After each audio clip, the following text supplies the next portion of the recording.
Yep. Okay.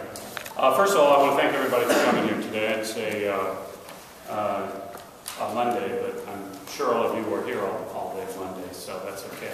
But thanks for coming. The purpose of today is to talk about some proposed changes in the Parental Choice and Taxpayer Savings Scholarship. This was introduced actually in the springtime, and we've had, of course, several committee hearings and a number of other meetings and iterations of the bill, I guess, also throughout the state over the last several months. One of the things that has concerned me and I think other folks in this process is the concern that I guess a doomsday scenario which has been painted, or the possible problems or effects this may have in some of our public schools.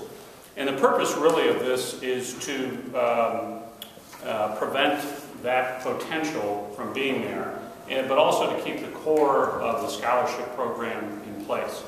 And I think that these changes are going to do that.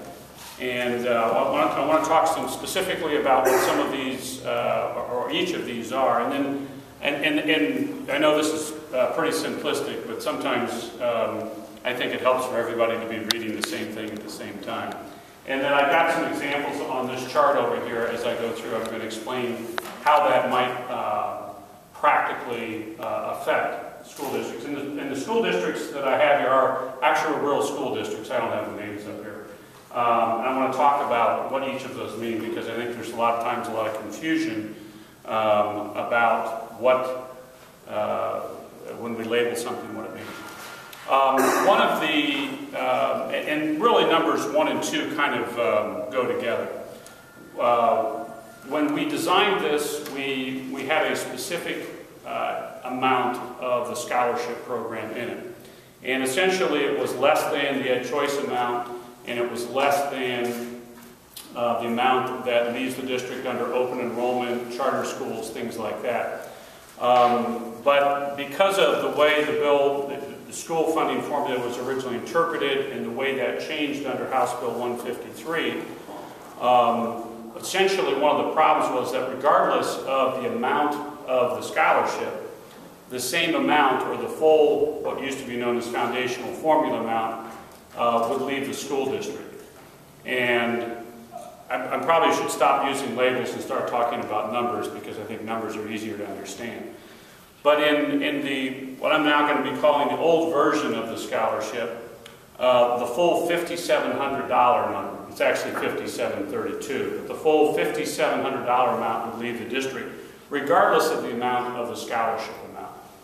And what we're going to be doing, and I'm skipping here to number 2, is that the local district is going to keep all of the excess funds above the scholarship amount. In other words, no money would be going back to the state under this new version of the scholarship. And the scholarship itself is limited to the amount of state aid per pupil spending by district. Now, why did we do that? For a couple of reasons. One is many of the districts said this ought to be tied to what the state is going to give them.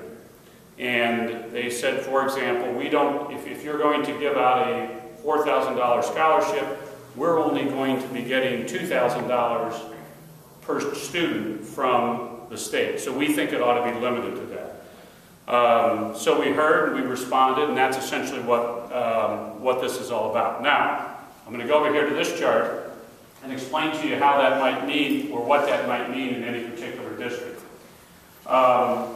Let me just show you. This is the school district in the state of Ohio, and it shows basically where most of the money comes from that a school district has. In this first district we labeled A, they have about 1,700 students, and their total, these are the total amounts. This is the money that they get from the state of Ohio, and this is the 2011 school year.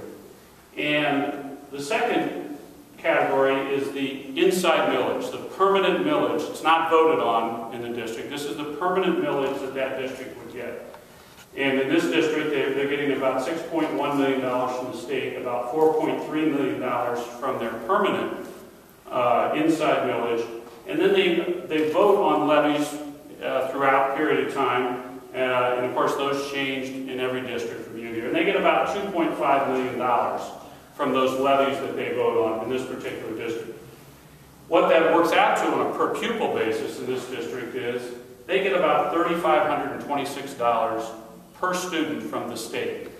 And of course the rest of their income per student comes from other sources. Now you'll see that that doesn't quite add up to, these three numbers don't quite add up to what the approximate per pupil spending is, about $8,400. This is for two reasons. One is this total number down here is actually a 2010 number, but also there are other sources of income from districts. Most notably, and especially if we go over to District C here, many districts receive a lot of money from the federal government, and some from a variety of other sources. Some have income tax, things like that. For purposes of this scholarship program, the scholarship program for any student in this district will not be more than $3,526. And that's why it will be limited in that district to that amount. Now, there's actually potentially and probably a lower limitation than that, and that's the limitation of the tuition in that private school. Now, high school, most high schools, private high schools are much more expensive than that. But for a lot of K through 8 private schools, the tuition is much less than that. So it may be the private tuition for 1 year may be $2,500. So in fact, the scholarship amount would be limited to whatever the tuition is, which may be $2,500. So what does someone do if they want to go to high school with this, take this scholarship amount? They could still take that. But if the amount of tuition is $8,000 at a private high school, they obviously would have to make up the difference in funds from their own pocket, or a scholarship fund, other sources that the school may be able to offer for folks who aren't able to afford it out of their own pocket. So that would be the practical effect of the scholarship limitation in District A. And of course, the difference in this $5,700 versus the $3,500 would remain with the district. And that's a key for understanding a couple of different ways that this may be helpful for some districts to save money. In some districts, they have many kids who are either open enrolling or going to a charter school. If you open enroll from District A and go to another district, you're going to take $5,732 with you. If you take a scholarship voucher, if you take a PAC scholarship, you're only going to take $3,526 from this.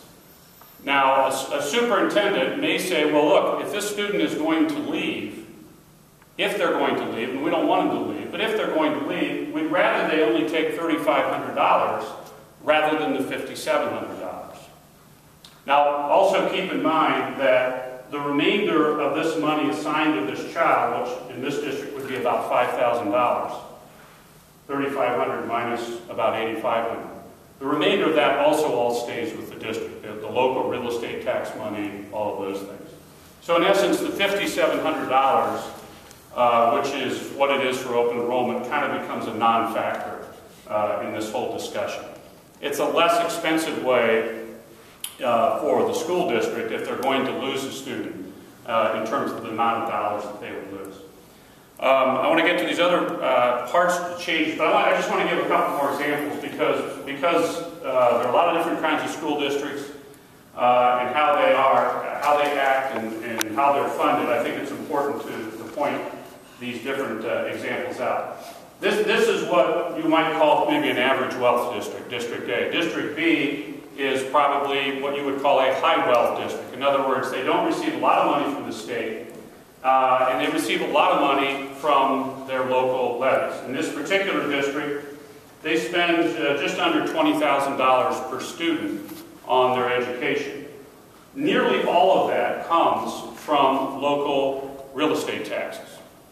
And they receive proportionately not a whole lot of money from the state of Ohio. In fact, if you look on a per pupil basis, it's only $664. Again, that's what the PAC scholarship would be limited to for a student in that district. And the practical effect is not a lot of kids from that district are going to be using that amount of money, because $664 really isn't going to approach what most folks would need who are in need in order to do that under the income guidelines. Again, a student who might be leaving, and we have those examples on the bottom of the sheet under a variety of other school choice programs, open enrollment, community schools, which we call charter schools, but Ed Choice and the other scholarship programs, post-secondary enrollment option, all of those other things. Those all come out of the state aid bucket in each of these things. Those are changes at the state level versus any local tax money. Third district is what we might call a low wealth district. And as you can see, proportionately, this district gets a tremendous amount of money from the state versus its local tax. In fact, this particular district, 2011, gets over $33 million from the state, $6 million from its permanent 20 mil levies, and just $2.6 million from the locally voted levies. And again, I can't emphasize enough, there's 612 school districts. There are many of the school districts that are alike, but as I look through these, it's amazing how different they are. There are some districts, by the way, that have what are called high wealth districts like this, but have almost no locally voted levies, and they're, rather than spending $20,000, they may be spending 12 or 13. In this particular district, there's about $11,000 per student. The per pupil amount is $6,385. And of course, as you can see, those numbers, $6,385 from the state aid, the 20 mills of 1.2, and the locally voted levies are just $500 per student in this particular district. And that's fairly consistent, I think, among what we typically would call a low wealth district. And again, those numbers only add up to about $8,000, which means they're getting $3,000 or $4,000 from federal government, per child from the federal government and other sources. Now, here's a key that's not up here, and I want to emphasize that this is the significant change for this, the state aid per pupil versus a set amount. And I didn't mention up here that tuition would limit, because those are, of course, different in every district and with each of the various private schools that would be affected. The scholarship is also going to be limited to $4,500 in these districts. And the reason we're doing that, again, is we want to make sure that this is a less expensive option in those districts where the scholarship may be that high, or where the per pupil district is. We want this to be a less expensive option for the school district. If someone's going to leave this low wealth district, which in many cases, as we know, those districts are losing tens of thousands of students around the state of Ohio, with each one of those 5,732 students open enrolled to other districts and going to charter schools, I think the number is around, just about $6,500, charter or community schools. So this is a less expensive option. And in many cases, these private schools, especially in the urban areas, are closer to where the people live. These are schools in their neighborhood where they can go right down the street, and rather than to open enrolling out to a district which may be fairly hard to get to in terms of going on buses and things like that.